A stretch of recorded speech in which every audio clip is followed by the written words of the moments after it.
Boa tarde a todos, sempre agradecidos por tudo que nos favorece o aprendizado, o exercício do amor, nosso resgate, nossa evolução. Estejamos com Jesus na nossa caminhada evolutiva. Pai nosso que estais nos céus, santificado seja o vosso nome, venha a nós o vosso reino, seja feita a vossa vontade, assim na terra como nos céus. O pão nosso de cada dia nos dai hoje, perdoai nossas dívidas, assim como perdoamos nossos devedores. Não nos deixeis cair em tentações, e livrai-nos de todo o mal, que assim seja. Do Evangelho segundo o Espiritismo por Allan Kardec, capítulo 5, Bem-aventurados os aflitos, Instruções dos Espíritos, um homem de bem teria morrido. Fenelon, Sans, 1861.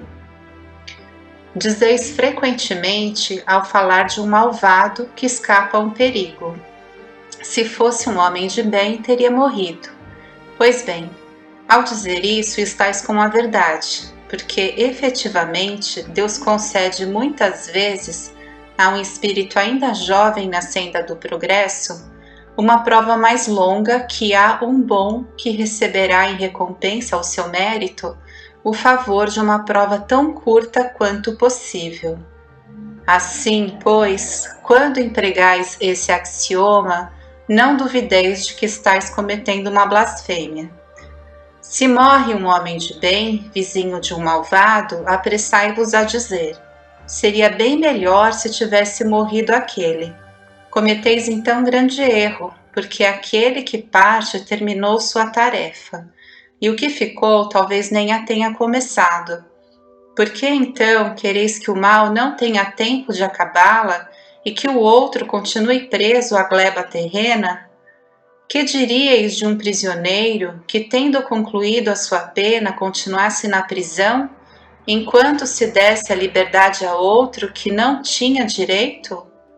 Ficai sabendo, pois, que a verdadeira liberdade está no desprendimento dos laços corporais, e que enquanto estais na terra, estais em cativeiro. Habituai-vos a não censurar o que não podeis compreender. E crede que Deus é justo em todas as coisas. Frequentemente, o que vos parece um mal é um bem, mas as vossas faculdades são tão limitadas que o conjunto do grande todo escapa aos vossos sentidos obtusos. Esforçai-vos por superar pelo pensamento a vossa estreita esfera, e à medida que vos elevardes, a importância da vida terrena diminuirá aos vossos olhos, porque então ela vos aparecerá como um simples incidente na infinita duração da vossa existência espiritual, a única verdadeira existência. Aqui eu recorro à questão 936 de O Livro dos Espíritos. Como as dores inconsoláveis dos que ficaram na terra afetam os espíritos que partiram? O espírito é sensível às lembranças e às lamentações daqueles que amou, mas uma dor incessante e desarrazoada, ou seja, sem razão ou tomada pela emoção, o afeta penosamente, porque ele vê nesse excesso uma falta de fé no futuro e de confiança em Deus, e por conseguinte um obstáculo ao progresso e talvez ao próprio reencontro com os que o deixou. Aqui temos um esclarecimento de Kardec, continuando a questão. Estando o espírito mais feliz do que na terra, lamentar que tenha deixado esta vida é lamentar que ele seja feliz. Dois amigos estão presos na mesma cadeia, ambos devem ter um dia a liberdade, mas um deles a obtém primeiro. Seria caridoso que aquele que continua preso se entristecesse por ter o seu amigo se libertado antes? Não haveria, de sua parte, Mais egoísmo do que afeição ao querer que o outro partilhasse por mais tempo do seu cativeiro e dos seus sofrimentos? O mesmo acontece entre os seres que se amam na Terra. O que parte primeiro foi o primeiro a se libertar e devemos felicitá-lo por isso, esperando com paciência o momento em que também nos libertaremos. E Kardec continua: faremos outra comparação. Tendes um amigo que ao vosso lado se encontra em situação penosa. Sua saúde ou seu interesse exige que vá para outro país, onde estará melhor sob todos os aspectos. Dessa maneira, ele não estará mais ao vosso lado durante algum tempo, mas estareis sempre em correspondência com ele. A separação não será mais que material. Ficareis aborrecido com o seu afastamento, que é para o seu bem? Então vemos aqui, a doutrina espírita, pelas provas patentes, Kardec continua, que nos dá quanto à vida futura, a presença ao nosso redor dos seres aos quais amamos, a continuidade da sua afeição e da sua solicitude pelas relações que nos permitem entreter com eles, nos oferece uma suprema consolação numa das causas mais legítimas de dor. Com o Espiritismo, não há mais abandono. O mais isolado dos homens tem sempre amigos ao seu redor, com os quais pode comunicar-se. Suportamos impacientemente as tribulações da vida. Elas nos parecem tão intoleráveis que supomos não a poder suportar. Não obstante, se a suportarmos com coragem, se soubermos impor silêncio às nossas lamentações, haveremos de nos felicitar quando estivermos fora desta prisão terrena, como o paciente que sofria se felicita ao se ver curado, por haver suportado com resignação um tratamento doloroso. Bom, no capítulo anterior, Acelino relatou-nos sua opção pela mediunidade paga, mesmo ciente do que a doutrina espírita nos esclarece a respeito, bem como os alerta dos benfeitores espirituais e amigos encarnados para não enredar-se neste caminho. E retorno à espiritualidade aguardando confiante novo empréstimos de oportunidade do tesouro divino. Aqui vale recordarmos a proibição de Moisés da prática mediúnica, devido os homens usarem as evocações para a prática de magia e sortilégios, ao mesmo tempo que constituíam comércio. O fim exclusivamente moral, consolador e religioso das relações de além-túmulo que o Espiritismo veio mostrar. A mediunidade é uma faculdade concedida para o bem e os bons espíritos se afastam de quem pretenda fazer dela um degrau para chegar ao que quer que seja que não corresponda às vistas da providência. Muito bem. No capítulo de hoje, André observa grupos que se mantêm em palestras e observa que quase todos comentam as derrotas sofridas na Terra. Fiz quanto pude, exclamava uma senhora para duas companheiras. No entanto, os laços de família são muito fortes. Algo se fazia ouvir sempre com voz muito alta em meu espírito, compelindo-me ao desempenho da tarefa. Mas, e o marido? Amâncio nunca se conformou. Chegava a mobilizar minhas filhas contra mim. Como seria possível, em tais circunstâncias, atender às obrigações mediúnicas? Sempre temos pretextos para fugir às culpas. Encaremos nossos problemas com realismo, ponderou a senhora do grupo. Há de convir que com o socorro da vontade sempre ficariam alguns minutos e pequenas oportunidades para fazer o bem. talvez pudesse conquistar o entendimento do esposo e a colaboração das filhas se trabalhasse em silêncio, mostrando sincera disposição para o sacrifício. Nossos atos são muito mais contagiosos que nossas palavras. Sim, respondeu a interlocutora, concordo com sua observação. Em verdade, nunca pude sofrer a incompreensão dos meus sem reclamar. Para trabalhar com eficiência, tornou a companheira sensata, é preciso saber calar antes de tudo. Teríamos atendido perfeitamente aos nossos deveres se tivéssemos usado todas as receitas de obediência e otimismo que fornecemos aos outros. Assim digo porque meu caso, a bem dizer, é muito semelhante ao seu. Fomos ao círculo carnal para construir com Jesus, mas caímos na tolice de acreditar que andávamos pela terra para discutir nossos caprichos. Não executei minha tarefa mediúnica em virtude da irritação que me dominou, dada a indiferença dos meus familiares pelos serviços espirituais. Nossos instrutores aqui muito me recomendaram antes que para bem ensinar é necessário exemplificar melhor. Entretanto, por minha desventura, tudo esqueci no trabalho temporário da terra. Meu marido fazia ponderações, eu criava refutações. Não suportava qualquer parecer contrário ao meu ponto de vista em matéria de crença, incapaz de perceber a vaidade e a tolice dos meus gestos. Quase mensalmente, eu e meu marido trocávamos insultos e fluidos venenosos, segredados por nossa mente rebelde e enfermiça.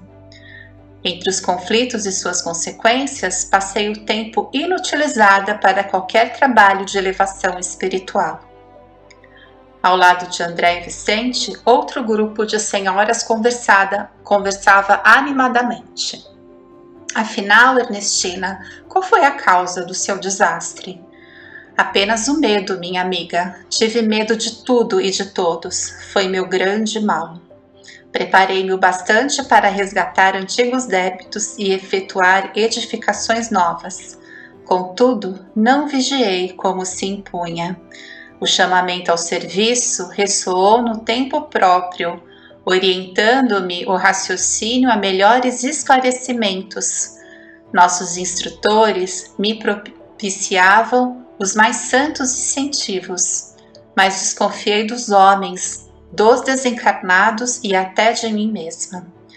Nos estudiosos do plano físico, enxergava pessoas de má fé. Nos irmãos invisíveis, presumi encontrar apenas galhofeiros fantasiados de orientadores, e em mim mesma receava as tendências nocivas.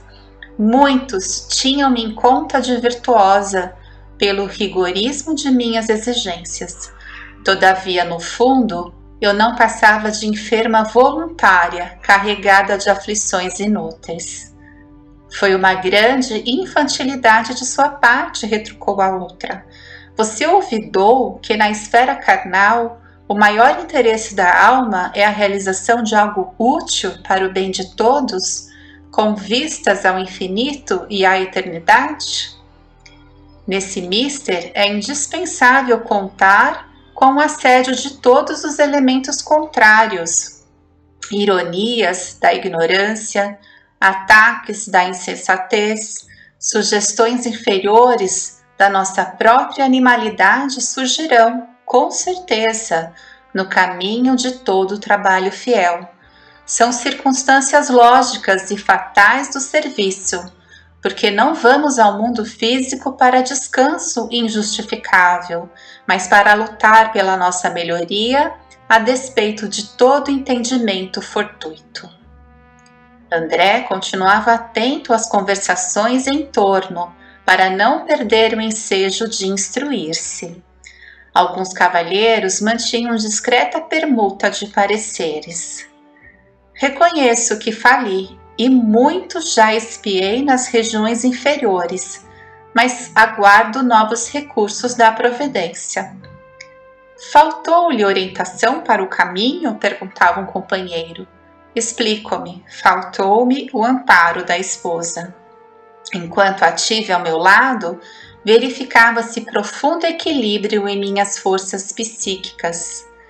Minha noção de balanço estava nas mãos de minha querida Adélia. Esqueci-me, porém, de que o bom servo deve estar preparado para o serviço do Senhor em qualquer circunstância. Não aprendi a ciência da conformação e nem me resignei a percorrer sozinho as estradas humanas. Quando me senti sem a dedicada companheira arrebatada pela morte, amedrontei-me por sentir-me em desequilíbrio e erradamente procurei substituí-la e fui acidentado.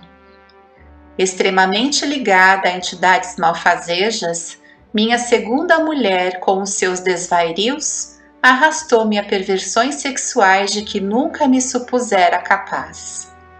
Voltei insensivelmente ao convívio de criaturas perversas e, tendo começado bem, acabei mal. Meus desastres foram enormes. Entretanto, embora reconheça minha deficiência, entendo ainda hoje que o triunfo, mesmo no futuro, ser-me-á muito difícil sem a companheira bem-amada. Neste capítulo, ouvimos impressões muito úteis para a nossa vida e alguns ensinamentos que devemos levar conosco onde estivermos. Com o socorro da vontade, sempre ficariam alguns minutos e pequenas oportunidades para fazer o bem. Nossos atos são muito mais contagiosos que nossas palavras. Para bem ensinar, é necessário exemplificar melhor. Na esfera carnal, o maior interesse da alma é a realização de algo útil para o bem de todos, com vistas ao infinito e à eternidade. Devemos lutar pela nossa melhoria, a despeito de todo impedimento fortuito. E o bom servo deve estar preparado para o serviço do Senhor em qualquer circunstância. Sejamos agradecidos por esses ensinamentos. Jesus nos abençoe e até o próximo encontro.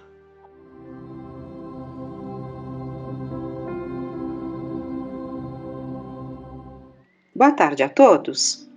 Temos visto por esses dias, nos demais encontros, alguns pontos do livro Memórias de um Suicida, trazido por Camilo Cândido Botelho, através da psicografia de Ivone do Amaral Pereira. Na verdade, a médium relata no prefácio que assim o chamou, contrariando o desejo do espírito, que preferia manter a verdadeira identidade. Tal foi o seu desejo de se desnudar, trazendo as suas experiências, que não há como deixar de reconhecer nele o grande escritor português Camilo Castelo Branco, que tinha como nome completo de batismo Camilo Ferreira Botelho Castelo Branco. Esse livro foi publicado em 1954, 12 anos após ser psicografado. Enfim, ele nos traz um grande aprendizado com o objetivo de dizer a nós, homens, que somos espíritos imortais destinados ao progresso, e não há como fugirmos desse caminho glorioso. E que na medida em que conhecermos a Deus e suas leis magnânimas e justas, acharemos natural e benéfica a dor que nos reajusta e encaminha. E essa passagem que veremos agora se trata de um momento em que ele, Camilo, relata aos companheiros e desdita parte da sua história. Eu, senhor professor, sou um indivíduo que se imaginava iluminado por um saber sem jaças, mas que em verdade hoje começa a compreender que ignorava e continua ignorando o que a 2 palmos do próprio nariz existe. Fui paupérrimo, digo fui, porque algo segreda em meu ser que tudo isso pertenceu ao pretérito. Então, fui paupérrimo com o insuportável defeito de ser orgulhoso. Um homem, finalmente, que não descria da existência de um ser superior presidindo a sua criação.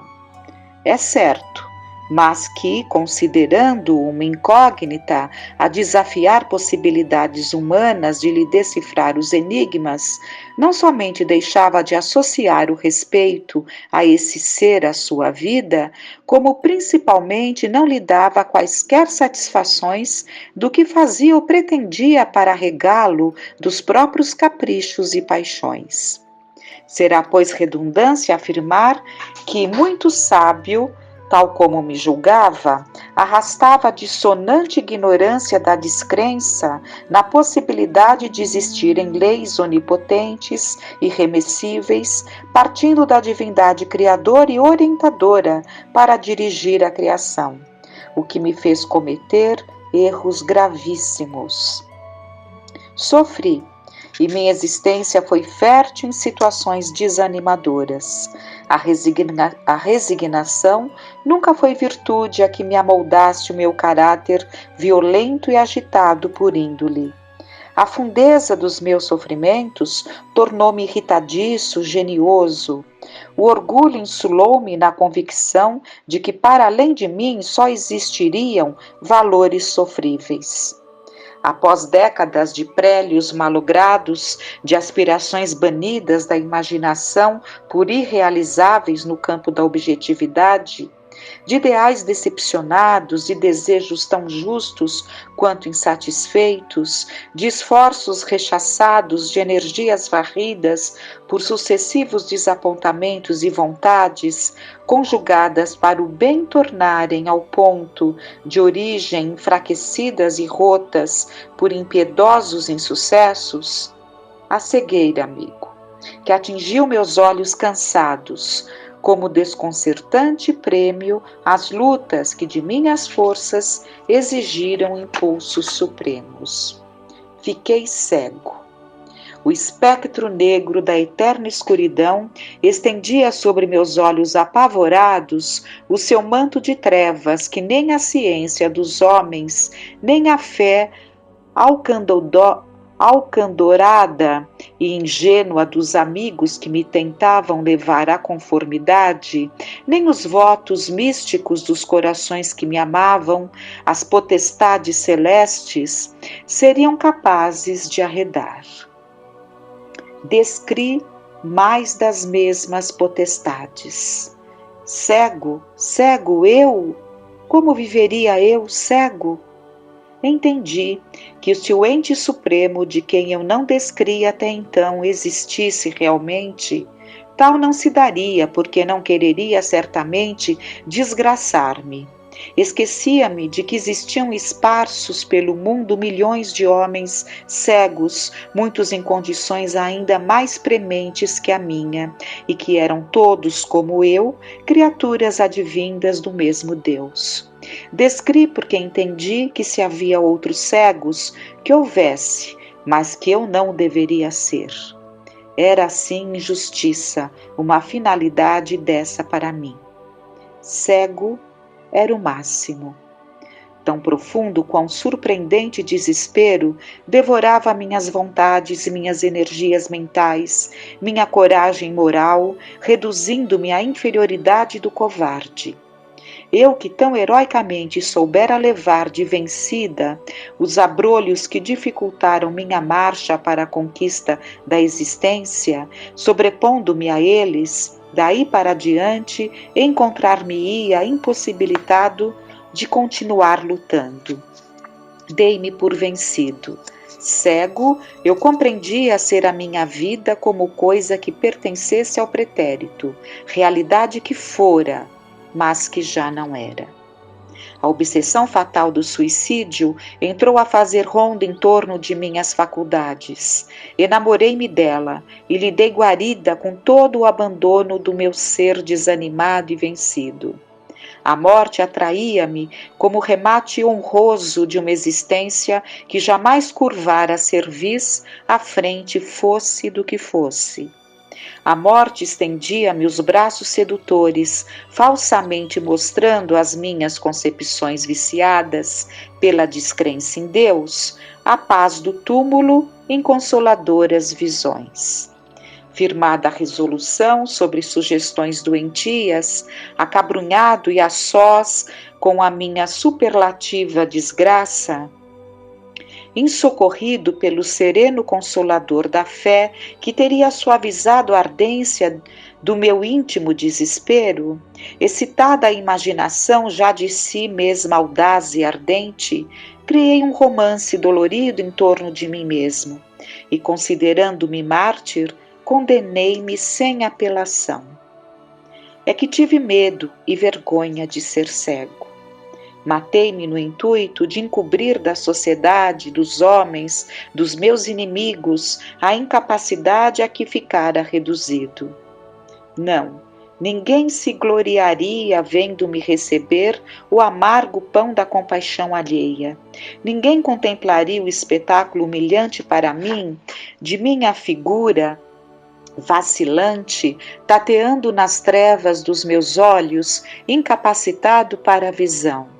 Meus inimigos não se rejubilariam, refocilando na vingança de assistirem à minha irremediável derrota. 1000 vezes não. Eu não me brutalizaria na inércia de olhar só para dentro de mim mesmo, quando o universo continuaria irradiando vida fecunda e progressiva ao redor de minha sombra empobrecida pela cegueira. Matei-me porque me reconheci demasiadamente fraco para continuar, dentro da noite pávida da cegueira.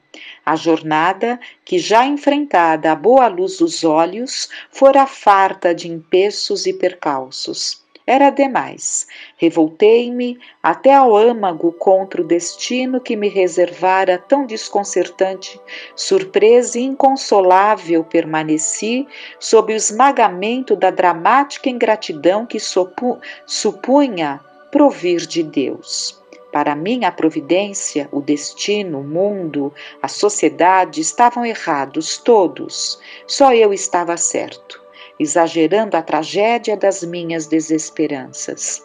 Pois eu que possuía a capacidade intelectual avantajada, era paupérrimo, quase faminto, ao passo que circulavam em torno de mim ignorantes e beócios, de cofres recheados, eu que me sentia idealista e bom, vivia molestado por adversidades que me teciam continuado cerco, sitiando-me em campos que desafiavam possibilidades de vitória.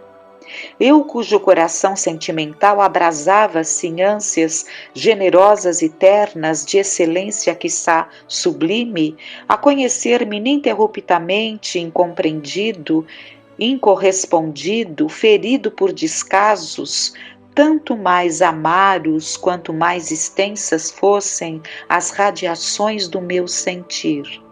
Eu, honesto, probo, reto, a pautar-me por diretrizes sadias, por entendê-las mais belas, ajustadas ao idealismo que acompanhava o meu caráter, a tratar com patifes, a comerciar com roubadores, a disputar com hipócritas, a confiar em velhacos, a considerar tratantes. Sim, era demais. E depois de tão extenso panorama de desventuras, porque para mim, indivíduo impaciente, nada conformado, esses fatos tão vulgares, tão comuns na vida cotidiana, avultam como veras calamidades morais, o doloroso arremate da cegueira, reduzindo-me à insignificância do verme, à angústia do desamparo, à inércia do idiota, à solidão do emasmorrado. Não pude mais. Faltou-me compreensão para tão grande anomalia. Não compreendi Deus. Não entendi sua lei. Não entendi a vida. Uma torrente de confusão insolúvel alagou-me o pensamento aterrado em face da realidade. Só compreendi uma coisa. Era que precisava morrer. Devia morrer.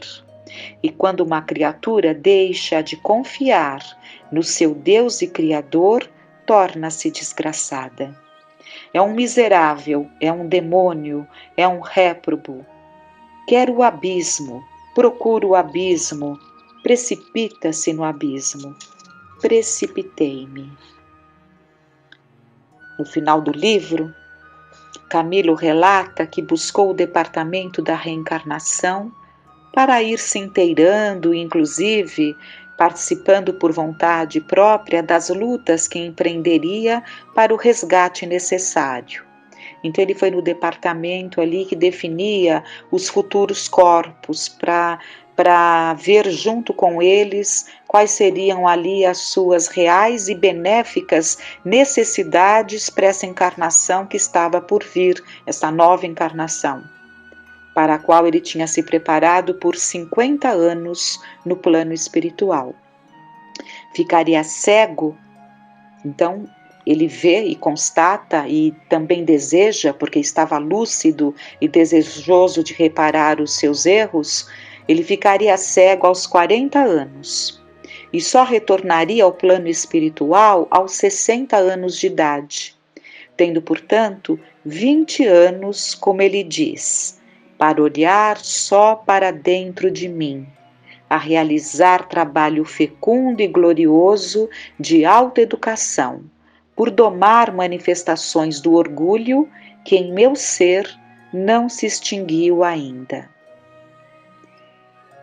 Que é o que ele deveria ter feito, na verdade, quando ficou cego, nessa última encarnação, por volta dos 65 anos. Era justamente um período abençoado, resgatando uma situação passada, que de repente, em algum momento, podemos até minuciar, mas é o que ele deveria ter feito nessa encarnação. Fugiu da prova e vai ter que recomeçá-la, e numa idade mais jovem, aos 40 anos, numa cegueira total, diferente da sua encarnação última, que foi uma cegueira, produto ali de uma doença, de complicações da sífilis, e que ele foi perdendo a visão até tornar-se cego, ou viria a tornar-se cego, E ele termina o livro dizendo a si mesmo. Então ouçamos com muita atenção, que isso possa entrar em todos os nossos corações.